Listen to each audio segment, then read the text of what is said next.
Assalamu alaikum dear students, welcome to the Azim group of publications. I am Nimra Adil, your chemistry teacher, and today we are going to discuss exercise question number 6 from chemistry book by Azim Academy. Chapter number 4 की exercise को question number 6 पे सबसे पहले इसके statement को देख लेते हैं. Briefly consider some of the effects on our lives if the water has only a weak hydrogen bonding present among its molecule.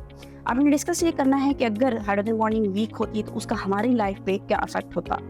जबकि सेकंड पार्ट को अगर हम देखें तो सेकंड पार्ट होगा all the gases have a characteristic critical temperature. Above the critical temperature it is impossible to liquefy a gas. The critical temperature of carbon dioxide and the methane are 31.14 degrees centigrade and minus 81.9 degrees centigrade respectively. Which gas has a stronger intermolecular forces? Briefly explain your choice. अब इन question में से सबसे पहला part अगर हम discuss करें तो उसमें वो ये कह रहे हैं कि आपके पास अगर हाइड्रोजन बॉन्डिंग वीक होगी तो उसका हमारी लाइफ पे क्या इफेक्ट होगा. इनमें सबसे पहले अगर केस में डिस्कस करूं तो उस केस में ये है कि हमने ये डिस्कस किया था कि जैसे ही एक्सटर्नल प्रेशर इंक्रीज करते हैं बॉइलिंग पॉइंट इंक्रीज करता है और बॉइलिंग पॉइंट इंक्रीज करने की वजह से प्रेशर कुकर में खाना आसानी से बन जाता है. और अगर आप क्या करें कि आप बॉइलिंग पॉइंट ही कम कर दें यानी 100 से कम कर दें, इसका मतलब ये है बॉइलिंग पॉइंट कम एक ही सूरत में होगा जब एक्सटर्नल प्रेशर कम होगा. तो मैंने पहले एक्सटर्नल प्रेशर ज़्यादा किया था तो बॉइलिंग पॉइंट भी ज़्यादा हुआ था, तो दोनों चीज़ों को ज़्यादा हो जाने से खाना आसानी से बना था. लेकिन अब चूँकि मैंने उसका बॉइलिंग पॉइंट जो है वो 100 से कम कर दिया, बॉइलिंग पॉइंट कम करने का मतलब ये है कि मैंने एक्सटर्नल प्रेशर कम कर दिया. अब जब मैं बॉइलिंग पॉइंट कम करूँगी तो उस केस में जो हीट है वो बॉइलिंग पॉइंट चूँकि जल्दी आ जाएगा तो खाने को उतनी ज़्यादा देर नहीं मिलेगी गर्म होने के लिए और खाना उतनी आसानी से वो कुक फॉर्म में नहीं आएगा. यानी हमारी कुकिंग प्रेशर वाला या कुकर का हमने काम कहा था वो सारा सिनेरियो ख़राब हो जाएगा. अब खाना जो जल्दी पक रहा था वो खाना जल्दी नहीं पकेगा. तो मैं कह सकती हूँ कि जैसे ही मैंने बॉइलिंग पॉइंट को कम किया, बॉइलिंग पॉइंट को कम करने की वजह से अब मेरे पास जो बॉइलिंग पॉइंट था वो चूँकि जल्दी आ जाएगा, जल्दी अचीव हो जाएगा, जिसकी वजह से मेरी कुकिंग का फिनोमेना जो है वो प्रोलॉन्ग हो जाएगा और खाना पकेगा नहीं. लेकिन अगर आप क्या करते हैं, अगर हाइड्रोजन बॉन्डिंग होगी वीक, हाइड्रोजन बॉन्डिंग वीक होगी तो आइस एज अ इंसुलेटर के तौर पे काम नहीं करेगी, वो उसकी सरफेस पे फ्लोट नहीं करेगी. इंसुलेटर मतलब वहाँ पे जो स्ट्रक्चर है वो डेंसिटी जो आइस की है वो कम नहीं होगी, जिसकी वजह से वो ऊपर फ्लोट नहीं करेगी. और जब वो फ्लोट नहीं करेगी तो वो इंसुलेटर का काम नहीं करेगी और नीचे जितने भी लिविंग ऑर्गेनिजम्स हैं वो सर्वाइव भी फिर नहीं करेंगे. थर्ड पार्ट को अगर देखें तो अगर पानी में हाइड्रोजन बॉन्डिंग कम है तो हाइड्रोजन बॉन्डिंग कम होने की वजह से अगर ऐसा हो तो कोई भी जैसे ही पानी के अंदर इसको किसी चीज़ के अंदर डिजोल्व करने की कोशिश करेंगे, लेट्स सपोज एथानॉल के अंदर ही, तो चूंकि वो एक दूसरे के साथ हाइड्रोजन बॉन्डिंग उतनी अच्छे तरीके से डेवलप नहीं करेंगे तो हम कह सकते हैं कि डिजोल्विंग पावर ऑफ वाटर जो है वो भी फिर चेंज हो जाएगी और चीज़ें उतनी आसानी से पानी के अंदर डिजोल्व भी नहीं होंगी. तो हम जिस पानी को यूनिवर्सल सॉल्वेंट कह रहे थे अब हम उसको यूनिवर्सल सॉल्वेंट भी नहीं कह पाएंगे. उसके बाद नेक्स्ट पार्ट अगर हम सेकंड पार्ट को देखें जिसमें दो केसेस डिस्कस हुए हुए थे. दो केसेस की बात थी कि दो गैसेस हैं, एक हमारे पास कार्बन डाइऑक्साइड है, दूसरी हमारे पास मीथेन है. अगर हम प्रॉपर इसको बुक से देख लें तो सबसे पहले है critical temperature of carbon dioxide and methane. It is very clear from its intermolecular forces. For example, for carbon dioxide, these forces are much more stronger, while in the case of the methane, carbon dioxide की critical temperature जो है वो Tc यानी उसकी value ज़्यादा थी किसकी निस्बतन, methane gas की निस्बतन. अब हमारे पास क्या है, जो हमारे पास कार्बन डाइऑक्साइड है उसकी क्रिटिकल टेम्परेचर ज़्यादा है, इसका मतलब उसको लिक्विफाई करने में भी थोड़ा सा हमें काम ज़्यादा करना पड़ेगा.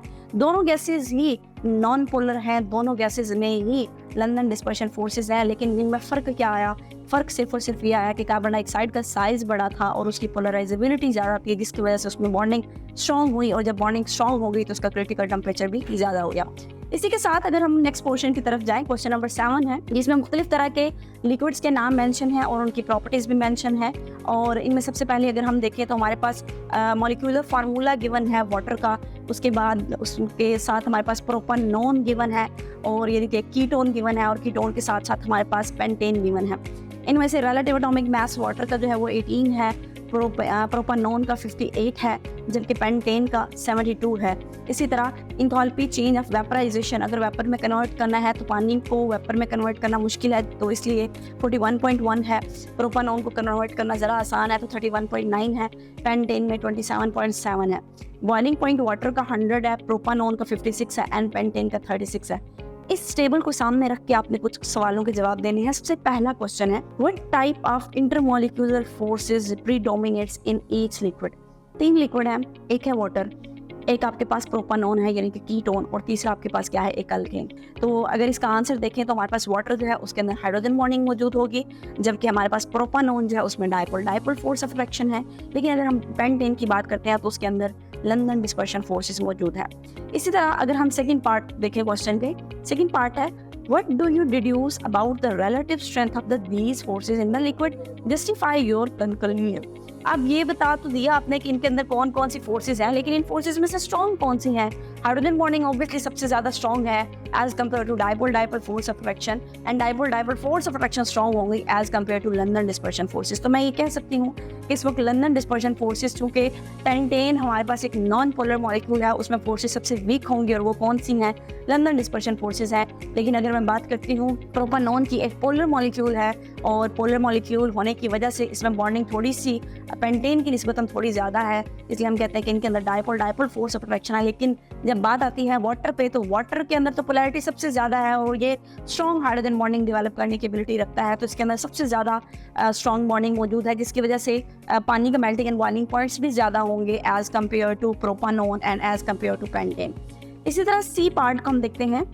If the liquids are shaken together in pairs, which pair would be unlikely to mix? यानी इनमें से कौन से ऐसे दो हैं जो आपस में मिक्स नहीं होंगे? पानी में भी हाइड्रोजन बॉन्डिंग डेवलप हो सकती है, और जो दूसरा है हमारे पास प्रोपानोन, वो भी एक हद तक पोलर, हम दोनों को पोलर कंसिडर कर सकते हैं, लेकिन पेंटेन को मैं कभी भी पोलर कंसिडर नहीं करूंगी, क्योंकि वो मेरे पास क्या है, नॉन पोलर। तो मैं कह सकती हूँ कि वाटर जो आपके पास पेंटेन है, ये दोनों आपस में मिक्स नहीं होंगे, क्योंकि दोनों की पोलैरिटी डिफरेंस है, एक पोलर है जबकि दूसरी चीज़ क्या है, नॉन पोलर। तो दोनों हमारे पास वाटर पेंटेन है वो के अंदर मिक्स नहीं होते, क्योंकि वाटर के अंदर हाइड्रोजन बॉन्डिंग मौजूद होती है। लेकिन अगर मैं बात करती हूँ पेंटेन की, तो पेंटेन के अंदर हाइड्रोजन बॉन्डिंग नहीं है, बल्कि weak intermolecular force of attraction मौजूद है। और हमने ये पढ़ा हुआ है लाइक डिजॉल्व्स लाइक, एक चीज़ पोलर है, दूसरी चीज़ नॉन पोलर है। तो अगर तो दोनों पोलर होते तो डिजॉल्व हो जाते, लेकिन एक पोलर है दूसरा नॉन पोलर है, तो दोनों एक दूसरे के अंदर मिक्स नहीं होते। उसके बाद इस क्वेश्चन का ही सेकंड पार्ट हमारे पास है, explain this invisibility in term of forces between the molecule. यानी आपने ये तो बता दिया कि पानी और पेंटेन एक दूसरे के अंदर मिक्स नहीं होते, वजह बताएं। आंसर वही सेम है कि पानी के अंदर हाइड्रोजन बॉन्डिंग है, लेकिन पेंटेन के अंदर लंदन डिस्पर्शन फोर्सेस हैं। लाइक डिजॉल्व लाइक का प्रिंसिपल है, पोलर डिजॉल्व पोलर का प्रिंसिपल है। तो पानी के अंदर नॉन पोलर कभी भी डिजॉल्व नहीं होगा, क्योंकि पानी हमारे पास एक पोलर सब्सटेंस है। उसके बाद अगर हम थर्ड पार्ट को देखें, choose one of the pair that mix and say whether the enthalpy change on mixing would be positive और नेगेटिव। आपने कोई से दो इनमें से चूज करने हैं और उनको मिक्स करना है, और मिक्स करने के बाद आपने ये भी बताना है कि एंथैल्पी का चेंज पॉजिटिव होगा या नेगेटिव होगा। तो सबसे पहले पानी और प्रोपानोन दोनों के अंदर जो है पोलैरिटी मौजूद है, तो दोनों एक दूसरे के अंदर मिक्स हो जाएंगे। वाटर के अंदर ऑल दो हाइड्रोजन बॉन्डिंग है, प्रोपानोन के अंदर डायपोल, लेकिन जो दोनों पोलर हैं, तो दोनों के मिक्स होने की वजह से इनके दरमियान जो एंथैल्पी का चेंज होगा वो नेगेटिव होगा, और इन दोनों के दरमियान अट्रैक्टिव फोर्सेस डेवलप होना स्टार्ट हो जाएंगी। नेक्स्ट क्वेश्चन की तरफ मूव करते हैं, that is question number 8। Question number 8 में क्वेश्चन की स्टेटमेंट है, describe the various forces responsible for keeping the particles together in the following elements and compounds and their effects on the physical properties making use of the data। आपके पास कुछ substances के नाम given है, neon, argon, water, sodium fluoride and diamond. आपने ये बताना है इनमें से कौन कौन से आपस में डिसॉल्व होते हैं, कौन से नहीं होते। नियोन का फार्मूला Ne है, आर्गोन का Ar है, इस तरह वाटर का H2O है, सोडियम फ्लोराइड का NaS है, कार्बन डायमंड का कार्बन से मिलकर बना इसलिए C है। मोलर मैसेज पहले का 20 है, देन 40 है, 18, 42 एंड 12 है। इसी तरह मेल्टिंग पॉइंट्स -248 है, फिर -189 है, फिर 0 है, फिर 993 है, और फिर 3350 है। इन सबको सामने रख के सबसे पहले मैं बात करती हूँ, एक आपके पास नियोन है और एक आपके पास क्या है, आर्गोन है। दोनों मेरे पास क्या है, नोबल गैसेस है। दोनों के दरमियान बॉन्डिंग क्या है, वीक फोर्सेस मौजूद हैं। कौन सी फोर्सेस हैं, लंदन डिस्पर्शन फोर्सेस हैं। वीक फोर्सेस होने की वजह से इनके मेल्टिंग एंड बॉइलिंग पॉइंट क्या होंगे, कम होंगे। दोनों के एक जैसे मेल्टिंग एंड बॉइलिंग पॉइंट नहीं है, क्योंकि हीलियम के बाद नियोन है और नियोन के नीचे आर्गोन है।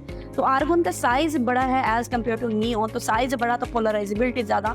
इसी तरह नियोन आर्गोन के बाद अगर मैं बात करती हूँ वाटर की, तो वाटर के केस में हमें पता है कि हाइड्रोजन बॉन्डिंग है, स्ट्रॉन्ग बॉन्डिंग है, मेल्टिंग एंड बॉइलिंग पॉइंट्स बहुत ज़्यादा होंगे, और क्योंकि ये एक पोलर सब्सटेंस है तो ये नियोन और आर्गोन को अपने अंदर डिसॉल्व नहीं करता, और इनके हाइड्रोजन बॉन्डिंग होने की वजह से इनके मेल्टिंग एंड बॉइलिंग पॉइंट ऊपर वाले दोनों मेंबर यानी नियोन और आर्गोन की निस्बतन ज़्यादा होंगे।